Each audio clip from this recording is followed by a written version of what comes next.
السلام علیکم students, welcome to Word Wisdom Academy channel. آج ہم پڑھیں گے class 10 Urdu National Book Foundation کی کتاب میں سبق نمبر 1۔ اس بک کی میں سیریز سٹارٹ کر رہی ہوں، نظم، غزل، سبق سب کو کور کروں گی۔ اوکے، اس چیپٹر کا نام ہے پروفیسر مرزا محمد سعید، اور آج اس کی ایکسرسائز یعنی سارے مشکل سوالات اور خلاصے کو دیکھتے ہیں۔ اوکے، مشق کا پہلا سوال ہے عالم کی موت عالم کی موت ہے، اس جملے کی وضاحت کریں۔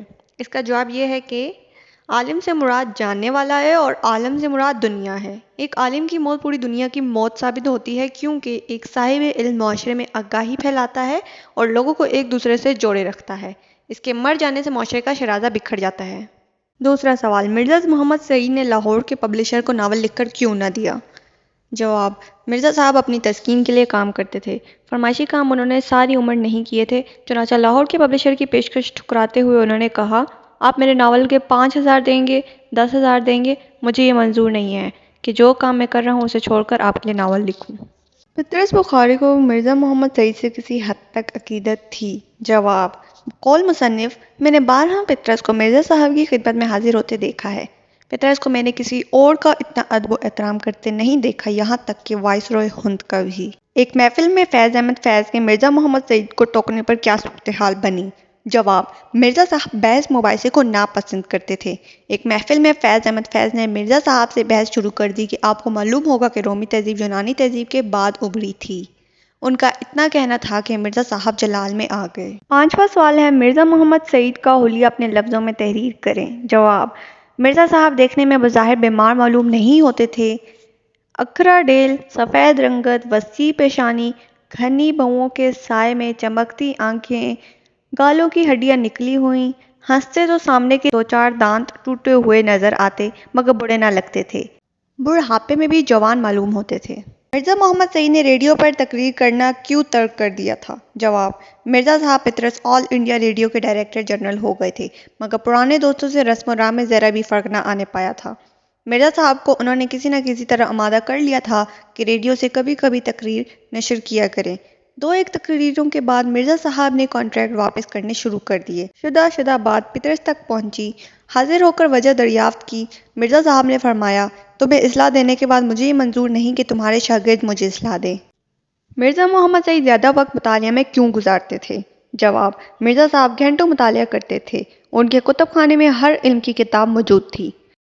ملازمت درس و تدریس ہی کی تھی، اسی لیے نئی سے نئی کتاب پڑھتے رہتے تھے۔ فرماتے تھے کہ اگر میں اتنا مطالعہ نہ کروں تو ان انگریز پروفیسروں کے آگے کیسے ٹھہر سکتا ہوں؟ پروگرام دانش کدہ میں مرزا محمد سعید نے شرکت سے انکار کیوں کیا؟ جواب، ریڈیو پاکستان کراچی سے 12 سال پہلے ایک پروگرام دانش کدہ شروع کیا گیا تھا، جس میں 4 دانشور بلائے جاتے تھے اور سننے والوں کے سوالوں کے جواب کی البدیہہ دیا کرتے تھے۔ چنانچہ میں مرزا صاحب کی خدمت میں حاضر ہوا، عرض مدعا سن کر متبسم ہوئے، فرمایا، آدمی شہرت کے لیے کوئی کام کرتا ہے یا دولت کے لیے؟ مجھے نہ اس کی ضرورت ہے نہ اس کی۔ سیاسی حوالے سے مرزا محمد سعید کی خدمات پر روشنی ڈالیے۔ جواب، قیام پاکستان سے پہلے جب مسلم لیگ نے زور پکڑا تو مرزا صاحب نے سیاست میں بھی حصہ لینا شروع کر دیا اور صوبائی مسلم لیگ کے صدر منتخب ہوئے اور مسلم لیگ کونسل کے ممبر بھی چنے گئے۔ کراچی یونیورسٹی قائم ہوئی تو اس کے مشیر مقرر ہوئے، اور جب پاکستانی ادیبوں کا گلڈ یعنی 1959 میں بنایا گیا تو مرزا صاحب ہی نے اس کے پہلے اجلاس کی صدارت فرمائی۔ اب اس سبق کا خلاصہ دیکھتے ہیں۔ اسٹوڈنٹس، اس سبق کے 2 خلاصے ہیں، ویڈیو پاس کر کے پڑھ لیں، جو بھی اچھا لگتا ہے وہ آپ لکھ لیں۔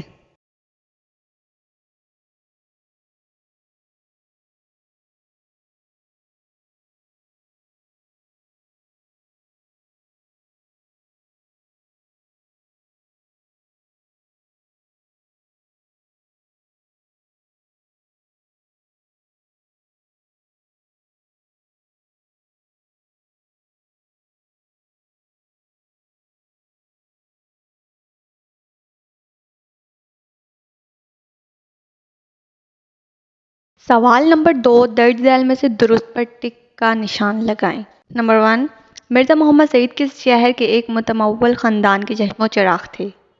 دلہی۔ نمبر 2، خاکہ نگار کو کہاں سے پتہ چلا کہ آج مرزا محمد سعید کا سوئم ہے؟ اخبارات سے۔ پطرس بخاری آل انڈیا ریڈیو کے ہو گئے تھے ڈائریکٹر جنرل۔